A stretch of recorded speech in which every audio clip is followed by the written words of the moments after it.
It was now about noon, and darkness covered the whole earth until about 3 o'clock, while the sun stopped shining. Then the curtain of the sanctuary tore down the middle.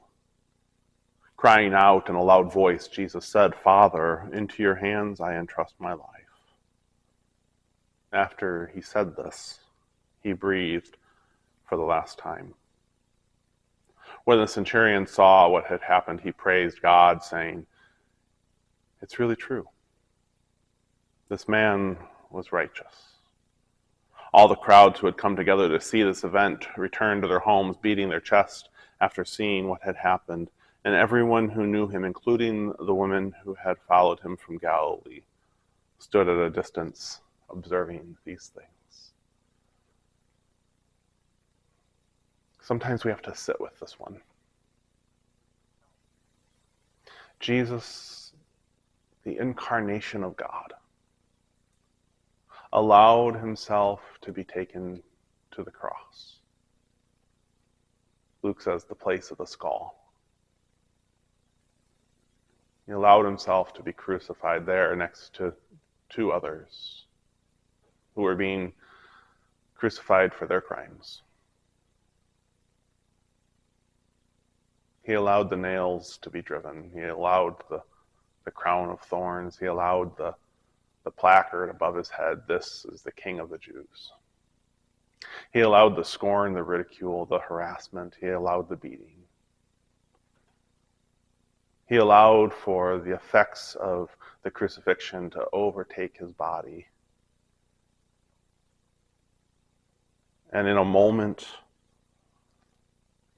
of breathing his last, "Father, into your hands I entrust my spirit." This is not defeat. Even if we don't know the rest of the story, this is not defeat. This is not the end. How do we know?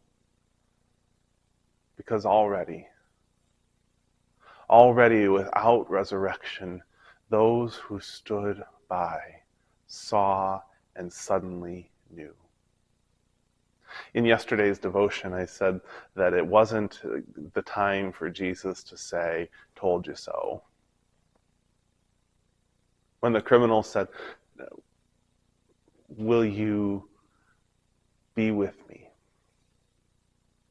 Will you love me?" It was the perfect time for Jesus to say, "No," or "I told you so." But instead, he promised life. So what's funny about this is the grand "I told you so" moment. Jesus taking his last breath, in a way, says, "I told you so." But in the same way, it's as if Jesus is offering these words. Now, watch. Watch what's next. Watch what happens after the tomb. Watch what happens after the curtain is pulled in two. Watch what happens after earthquakes, after darkness. Watch what happens after you think that hope is dead. Watch what happens when you feel like you're at the end of your rope. Watch what happens when it feels like the world has overcome. Watch.